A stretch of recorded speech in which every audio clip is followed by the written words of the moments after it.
Welcome to Walking with Jesus Bible Study. We're going to be in the book of Proverbs, chapter 10, verse 21.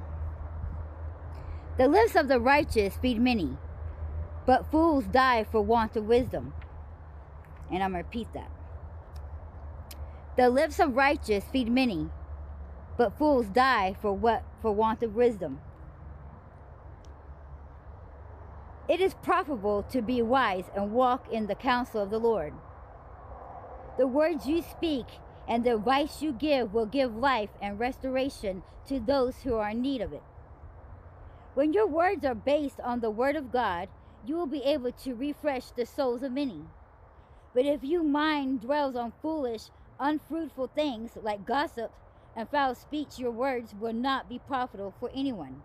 They won't even be profitable for yourself. We got to maintain and really take heed to when it says, words speak life and death.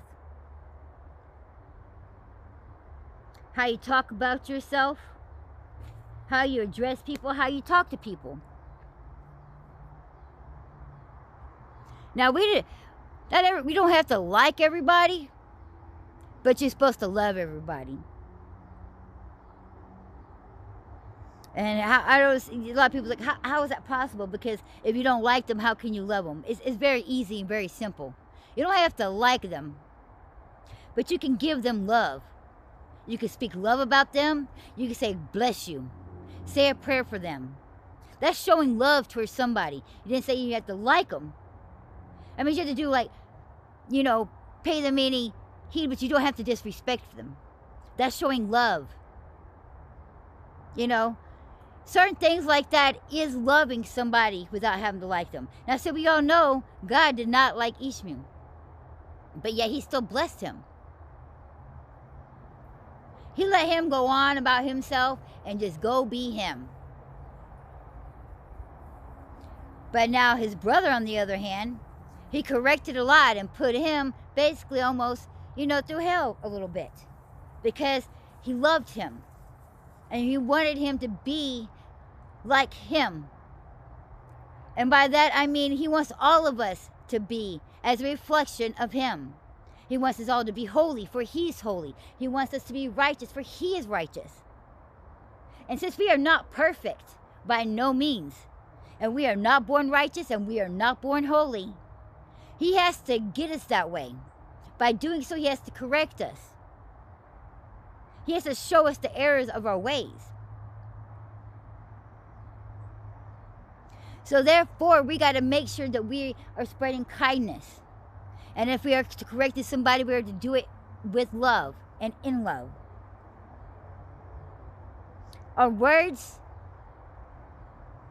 can do that very thing without even having to do a lot of actions. How you talk to somebody, how you talk about somebody is very, very important. There's many different ways of talking. A lot of times when you're talking to people, some people talk at you.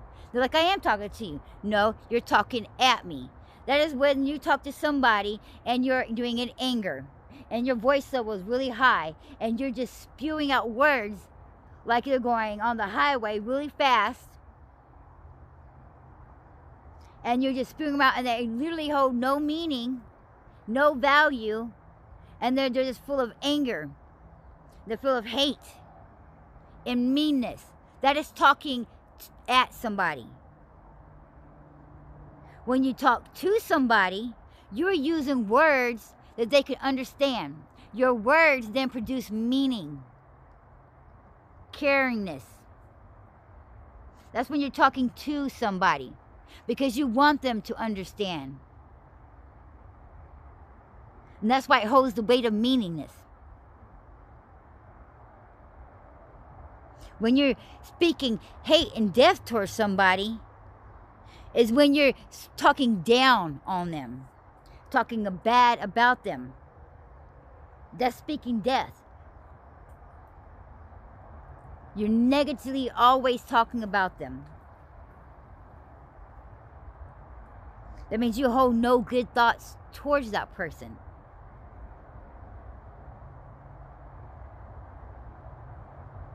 And just because we learn something about somebody doesn't mean that it is our job to keep that going. We don't have to respread it. Just because somebody, you may not gossip or the one who's starting it about somebody, but because somebody comes and tells you something, doesn't mean that when somebody else is speaking to you and be like, oh yeah, you know what, I heard that. And then you repeat it. You don't have to repeat it at all. It is not your place to repeat it. You are then now becoming gossip, even though you don't think it. Goes, I'm not going up to this person and say, hey, did you know this? This person came to me and was talking to me. And all I did was repeat what the other person told me. I wasn't sitting there gossiping. That's the same thing. You don't have to say a word. Just whenever that person comes up to you, be like, yep, okay, well, thanks for enlightening me. You don't have to carry on. All you do is just don't say nothing. And so then they're going to find something else to tell you about that person, to get you to talk about them. And then when you still don't respond, then they'll probably come up with something else. And after so many times of you not responding back and not saying a word and not getting a response from you, they eventually will drop it. Because they know they're not getting nowhere with you. They're not getting the attention that they were seeking to get from you by sharing this word. Because they want you to do is agree with what they were saying. They want you to see if your face is thrilled about the nonsense that they're spreading about this person, whether it be true or not. Because any kind of response at all, whether you agree with it or not, it then gives them the courage to, when they go spread that to the next person, they're going to use you as a reference. Oh, and go, it's true. And you know what? And I said it to Sally, and guess what? She was like, yep. And you could have just been saying yep, just to get them to be quiet, or just be like, I really don't want to hear it, so I figured you might say something short and sweet. That yep is going to be taken the wrong way. And then now you become part of the gossip team. You've always got to remember, somebody's going to come up to you and say anything about anybody for whatever reason, that they're also doing that about everybody they know. And that includes you.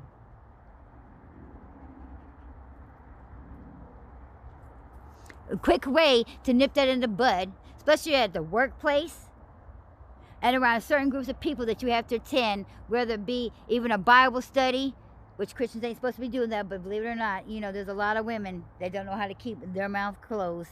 And there's a lot of hypocrites and people in certain churches, I'm just saying.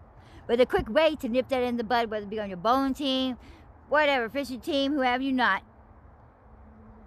is to say, I'm going to stop you right there. Now, I don't need to know about so-and-so Sally's business. But no, I don't care to hear it. I don't want to know about it. It has nothing to do with me. It does not pertain to me. Is she hurt? Is she in the hospital? Does she need help? Does she need assistance? Does her family need money? Are they down? No. Well, then I don't need to hear about it. I don't care what's going on and who and said did this what. Please don't be bringing that nonsense to me.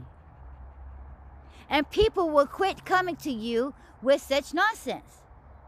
They'll even begin to talk about you, though, and say, oh, I won't even go to him because they know no nonsense. And it's like they too good to hear what we got to say. Yes, you are too good to hear what they got to say, because what they got to say is nonsense. And you ain't going to benefit from it. There is no need to hear it. That's what you could do. That's another good thing that you could say. Am I going to benefit from this?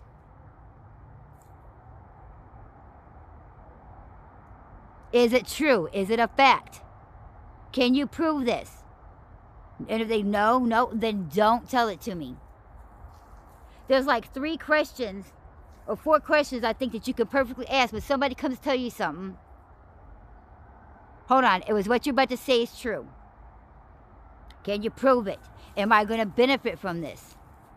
And so forth. And if they all say no, then I don't need to hear it. And it stops right away. And then they don't have to say nothing, because then you don't have to, you don't have to defend yourself. And you don't